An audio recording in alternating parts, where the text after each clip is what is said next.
Disclaimer. The content on this YouTube channel includes true stories, some of which are based on real life facts, and some are fiction. We do not claim ownership of any of the stories presented on this channel. We have sourced stories from various online and offline sources, and we have made reasonable efforts to ensure that the stories are accurate and reliable. However, we cannot guarantee the accuracy or completeness of the information presented. The stories presented on this channel are for entertainment purposes only, and any reliance on the stories is strictly at your own risk. We do not accept any responsibility for any loss, injury, or damage that may arise from your use of the stories or any information presented on this channel. Please note that the stories presented on this channel may not be suitable for all audiences. Viewer discretion is advised.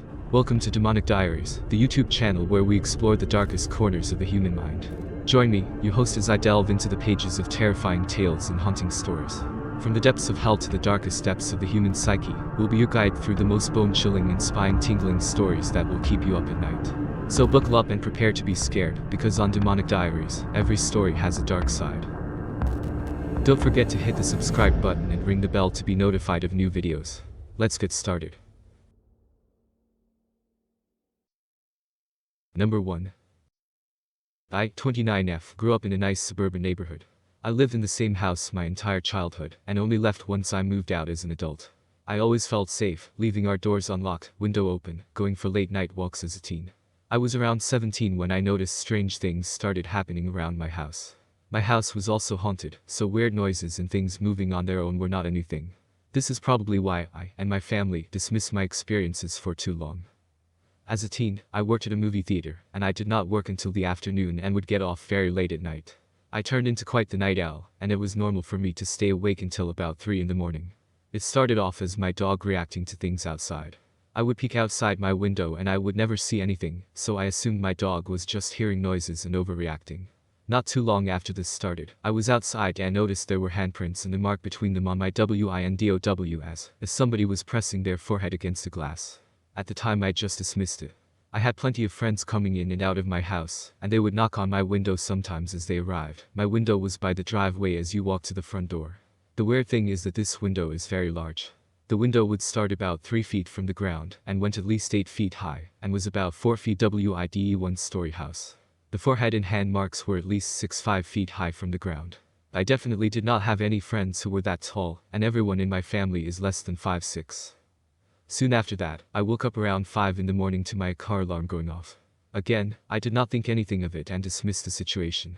This happened a few more times within the next few weeks, always between 4 to 5 in the morning, but the last time I noticed handprints on the top of my car, as if somebody was trying to crawl through my open sunroof. After that, I made sure to close all my windows and lock the doors. Again, I dismissed it thinking just some hoodlums were trying to get into unlocked open cars. Not long after the car incident, things started to escalate. One morning as I was leaving to school, I found a small stepladder outside of my window, leaning against the house, as if somebody was looking through my window. I had blinds that would move from the top and bottom. I normally had the blinds closed on the bottom, and left about 2 feet open on top to allow sunlight in, but still have privacy. When I looked at my window, I could still see the handprints and forehead mark were placed right above the opening of my blinds. This means they were able to use a stepladder to get a good look into my room. With the ladder against my window, I started to piece together the events over the last few months, and realized I had a peeping Tom. I brought this up to my parents, but they did not seem to worry, and made no effort to do anything about it. Over the next year I found the ladder against my window many more times. This person would use an old stepladder that we had in the side yard that was unlocked. I would continuously put the stepladder back in the side yard, but it would continue to show up next to my window on many mornings. I don't know why I did not just put the stepladder in a place that was not accessible. To be honest, I was a teen smoking a lot of weed at this time, so I feel as though I was not using very much critical thinking. I have 2 other sisters who lived with us, but they did not seem to notice anything weird happening. About a year after I noticed the occurrences, we found my sister's bra was out in the yard, and we did not have any explanation. This made me think that somebody may be trying to actually get in the house when we were gone, with success. I became extremely paranoid. We would often hear male voices outside our front doors, but it was common for us to hear disembodied voices due to the house haunting. My sisters and I were often home alone, and when unexplained voices happened, we would just go to our room, turn on some SpongeBob, and try your best to ignore it. Again, my parents were aware that all of this was happening, but did not care to do anything about it. The last incident before we called the police was after a rainy night. We found bare footprints outside of my sister's window in the mud. The screen had been fiddled with as if somebody was trying to get it off of the window. Once this happened, my parents started to take it more seriously. It's funny because they did not care when incidences were happening directly to me, but the moment my sister had this experience, they decided to report it. The police could not do anything about it. They offered to send police every once in a while to fill out their paperwork in front of our house, to make it seem like there was a police presence. This only happened one time and they never came back. My older sister made her boyfriend aware of the situation, so they decided to sit in the car all night and watch for the pervert to show up. Every time he would try to pull an all-nighter to watch for this person, no one would show up. Looking back now, it makes me think that someone very close to my house must be the peeping Tom, because he must have been close enough to see we had another person watching out for us. After a few years of these experiences, my sisters and I all moved out, and we have not noticed anything weird happen since. It still bothers me knowing that this person was never caught, and that we still have no idea who it was. It makes me frustrated knowing that it could be a next-door neighbor who we thought was normal, but was actually a pervert. This all was happening around 2010 to 2013, and was before we had easy affordable access to security cameras, such as Ring and Blink. I wish we had cameras so we could know who this person was, but there is no point in dwelling over the past. All I know is now that I am an adult, I will always have security cameras around my house, especially if I have young daughters.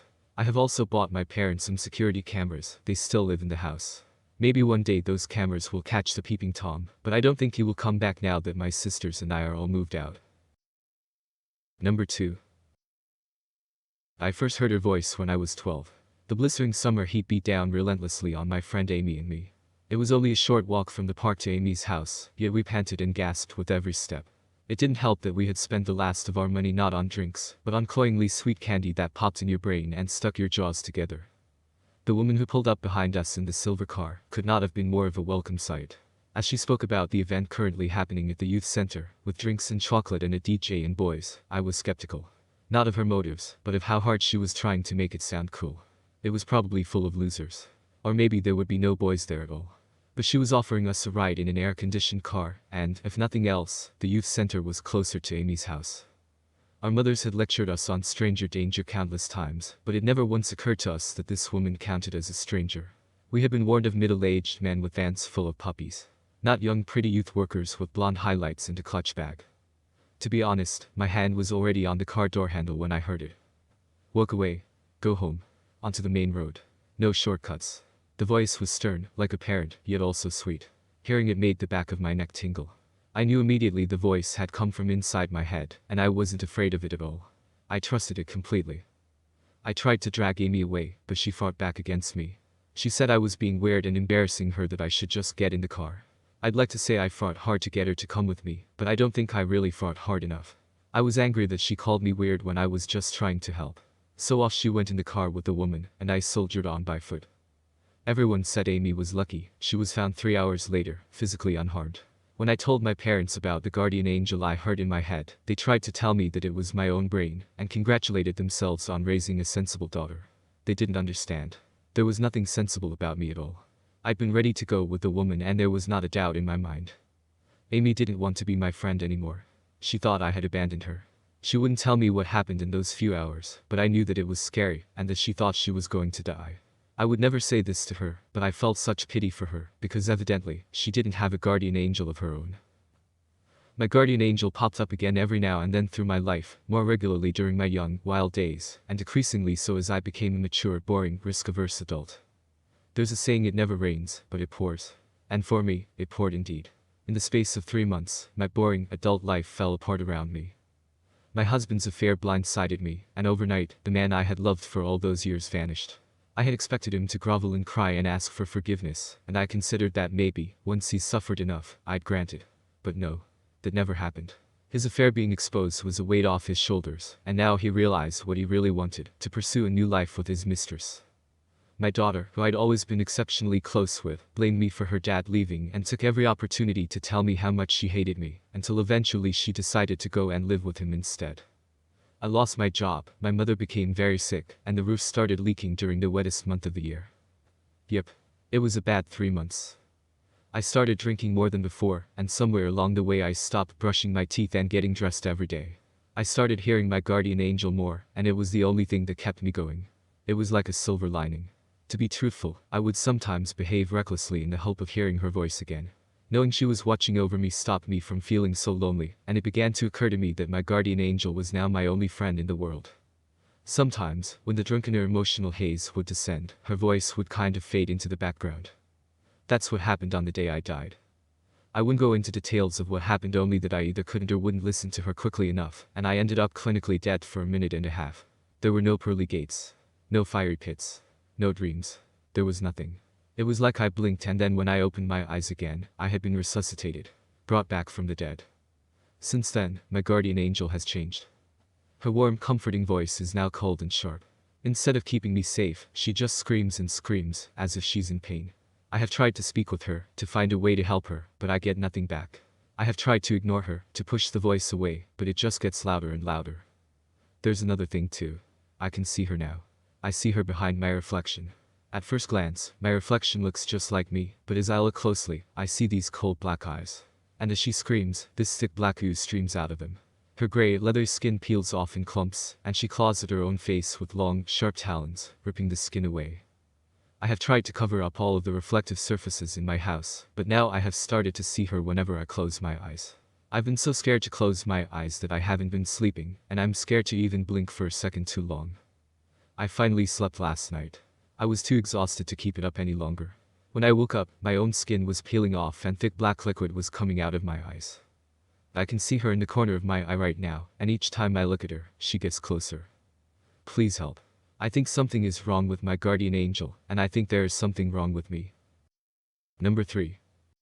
Hi, I'm 19 years old and living far from home in a studio room. I'm often up late, and last week I was just doing some laundry at around 11 p.m.-ish. I saw a man sitting in the lobby. I saw him around a bit at night, but I didn't think much of it. I'm in the laundry room. I just put my clothes in the dryer, and I hear the laundry room door beeping. It meant someone was coming in. There was the man, standing there with no clothes to wash, just staring at me. I maneuvered around him and headed to the lifts. He followed me quickly and cornered me and asked for my Snapchat. I was tired and just wanted to get back to my room, so I stupidly gave it to him. I figured he'd message and try to flirt. I'd say I have a boyfriend. Sorry if you thought this was anything else, and that would be the end of it.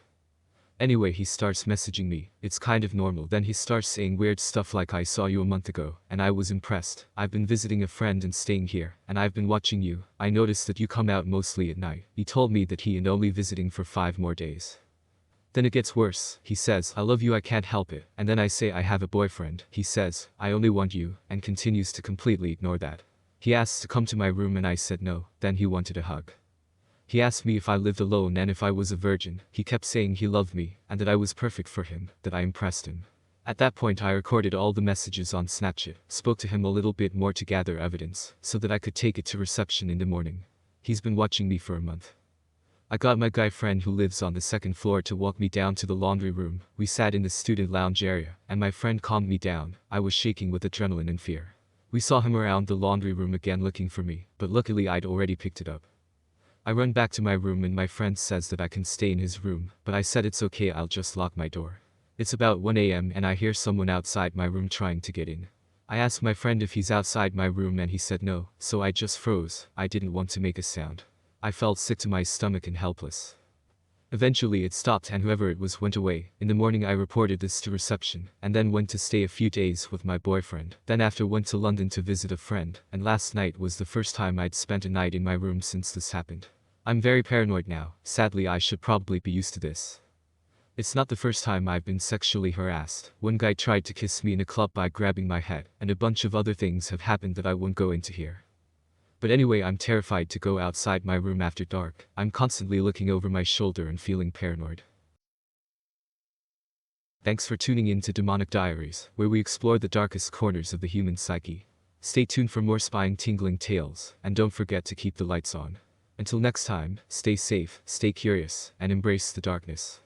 And if you enjoyed this video, don't forget to like and subscribe to Demonic Diaries for more terrifying tales.